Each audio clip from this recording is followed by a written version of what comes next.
রাত্রে ঘোরাঘুরি করার মজাই আলাদা। এই যে সুন্দর লাইটিং দেখা যায়, ঈদের জন্য ওরা ডেকোরেশন করে রাখছিল।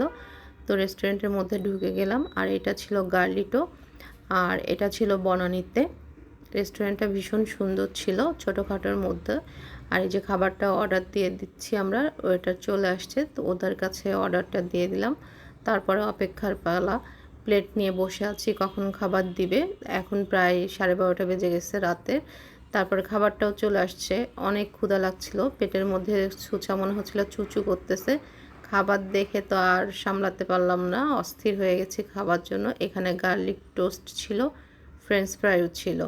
মেনলি আমরা এখানে আসছি পেরি পেরি চিকেন খেতে। তো যে গার্লিক টোস্টটা আমি দেখাচ্ছি, অনেক সুন্দর ছিল। আমি না গার্লিক টোস্টটা আগেই খেয়ে ফেলেছি, বেশ মজার টেস্টি ছিল। চিকেনের জন্য আর ওয়েট করিনি। পরে যখন পেরি পেরি চিকেনটা চলে আসছে, এই দেখুন আমি এক কামড় কিন্তু টোস্টটা খেয়ে ফেলেছি। টোস্টটা আসলে অনেক টেস্টি ছিল। আর চিকেনটা ছিল একদম সস দিয়ে, পেরি পেরি সস দিয়ে মাখানো মনে হচ্ছে।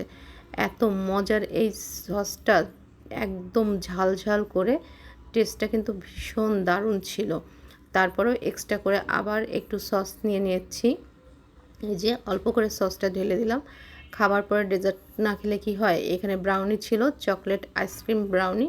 তো এটা একটা নিয়ে আমরা সবাই ভাগ করে খেলাম। ভাগ করে বলতে কাড়াকাড়ি করেই খাচ্ছি। তো বেশ ভালোই লাগছে, সবাই একসাথে মজা করে খাওয়াটার আনন্দ অন্যরকম। মুহূর্তটা বেশ ভালো ছিল। রেস্টুরেন্টটা বেশ সুন্দর ছিল। দেখুন আমি একটু ঘুরিয়ে ঘুরিয়ে ভিডিও করলাম ডেকোরেশনগুলো। সবাই চলে গেছে, আমরাই ছিলাম, যেহেতু রাত 1টা বেজে গেছে এখন। তারপরে